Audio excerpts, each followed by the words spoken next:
पिछले कल दोपहर बाद हमारे पास ये इन्फॉर्मेशन आई थी कि एक डेड बॉडी मनूनी खड्ड में देखी गई है और उसकी वीडियो भी हमारे पास आई थी। हमने अपने रेस्क्यू टीम को भेजा था और रेस्क्यू टीम ने वहाँ से जब ऊपर मूव किया तो 2 बॉडीज़ पाई गई थी। उसके उपरांत देर शाम कल एक मैसेज सर्कुलेट हुआ कि पावर प्रोजेक्ट के 15 से 20 मज़दूर जो हैं वो गायब हैं।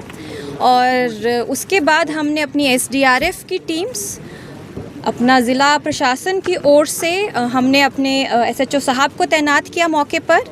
एसडीएम साहब, डीसी साहब भी मौके पर थे। रात लगभग 11:30 पौने 12 बजे तक इस बात की आधिकारिक तौर पे पुष्टि हुई है कि 6 लोग इस समय मिसिंग हैं और एक व्यक्ति जो है वो जंगल की तरफ भागा है। अर्ली मॉर्निंग जो जंगल की तरफ व्यक्ति गया था उसके लिए एसडीआरएफ की एक टीम और साथ में एनडीआरएफ के लोग भी गए थे और वो सुरक्षित निकाला गया है। अभी इस समय तक मेरे पास यही इन्फॉर्मेशन है कि out of 6 missing 2 dead bodies have been recovered और उनकी आइडेंटिफिकेशन की प्रोसेस चल रही है। और एक टीम हमारी अभी ऊपर प्रोजेक्ट साइट से भी ऊपर गई हुई है ये चेक करने कि कोई व्यक्ति वहाँ पे लाइव या डेड तो नहीं है। मैम, लेटेस्ट अपडेट यही है कि 2 ही बॉडीज जो वो फाउंड की है, क्योंकि लेटेस्ट अपडेट यही है। आप किसी भी तरह की अफवाहों पे भरोसा ना करें। टोटल नंबर ऑफ बॉडीज क्या हो गई अभी तक? इस समय तक टोटल नंबर ऑफ बॉडीज पिछले कल 2 और आज की 2, यानी कि कुल मिलाकर 4 बॉडीज रिकवर हुई हैं। एक अलाइव वापस तो मिसिंग का क्या अनुमान है? कितने लोग थे मैडम ऊपर ये सारे? हमारी तरफ से 6 मिसिंग पाए गए हैं, क्योंकि पिछले कल शाम को हमने जितने लेबरर्स थे उनका हेड काउंट किया गया है, जितने ठेकेदार थे उन सबका हेड काउंट किया गया है। आज जितने ठेकेदार थे वो सारे एसएचओ साहब के कार्यालय भी आए थे इसी विषय में, इंक्लूडिंग लाइव पर्सन जो कि जिसको फाउंड करके लेके आए हैं। 6 missing plus 1 who was found in the forest. और टोटल 7। हाँ जी, 2 डेड बॉडी जो वो पिछले कल का अलग डाटा है। हाँ जी, मतलब अभी भी 6 मिसिंग हैं।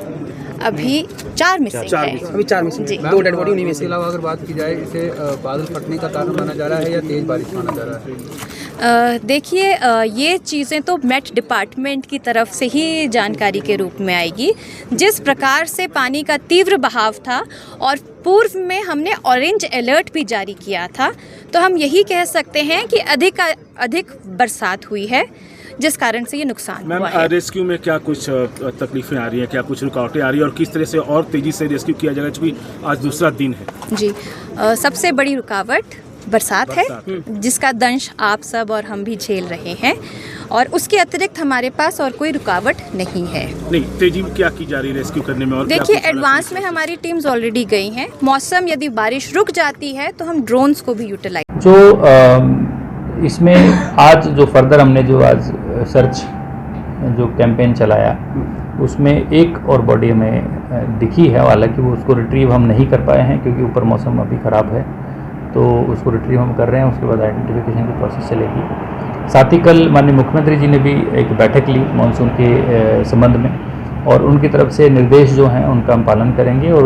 उन निर्देशों में जो मुख्य निर्देश ये हैं कि जो नदी नालों के आसपास जो लोग बैठे हैं, टेम्परेरी शेल्टर के तौर पे बैठे हैं, चाहे वो हाइड्रो पावर प्रोजेक्ट के नाम पे हो या किसी और तरीके से बैठे हो, उनको हम सुरक्षित स्थानों पर रखें। और जो प्रिपेयर्डनेस है, जो हमारे फील्ड के जितने भी हमारे एसटीएम्स हैं, वो खुद मौके पर जाकर, खास बड़े बड़े जो नाले हैं खासकर, वहाँ जाकर खुद देखें कि इस चीज़ की कंप्लायंस अक्षरशः हुई है या नहीं हुई है, ताकि हमें कोई जानी नुकसान एटलीस्ट कभी ऐसी घटना होती है तो वो ना हो। जो ये वाला सर्च कैंपेन है इसको हम कंटिन्यू करेंगे। कोशिश हमारी होगी कि हमारे जितने भी मिसिंग लोग, जो कल 3 मिसिंग थे, आज जो एक हमें दिख रहा है उसके बाद 2 मिसिंग और है, तो अब हमारा प्रयास है कि ऊपर हम जो रास्ता स्लाइड से बंद हुआ था उसको खोलकर मशीनरी वहाँ ले जाने का प्रयास करें और मशीनरी की सहायता से कोशिश करें कि वहाँ पर हमें कुछ और सुराग मिले। डिस्ट्रिक्ट कितना तैयार है मानसून से निपटने के लिए, क्योंकि जाहिर सी बात है अभी शुरुआत ही है, तो ये हालात आई एम श्योर हमारे जितने भी डिपार्टमेंट हैं, देखो आपदा जब आती है, आपदा से नुकसान होने की संभावना होती है, चाहे जानी नुकसान हो, माली नुकसान हो। प्रयास हमारा होता है कि इनकन्वीनियंस टू पब्लिक मिनिमल हो और जानी नुकसान, माली नुकसान कम से कम हो। तो डिपार्टमेंट्स हमारे स्टेट ऑफ रेडीनेस में हैं। पीडब्ल्यूडी की बात करें या जल शक्ति की बात करें या इलेक्ट्रिसिटी की बात करें, तो स्कीम्स अफेक्ट होती हैं, ट्रांसफार्मर हमारे बीच में डिस्टर्ब होते हैं, रोड हमारे ब्लॉक होते हैं, लेकिन उस पर रिस्पॉन्स के लिए हमारे जो डिपार्टमेंट और मुस्तैद हैं उनकी मशीनरी उन्होंने वल्नरेबल पॉइंट्स पे स्टेशंस करके रखी हैं। जो बाकी जो सप्लाई डिपार्टमेंट जिनको कहते हैं, जैसे राशन सप्लाई वाला बात है, जैसे बड़ा बंगाल की राशन की सप्लाई है, वो हमारी कंटिन्यू अभी चली है और लंबे समय तक चलती है, 2-3 महीने तक वो चलती है। सो हम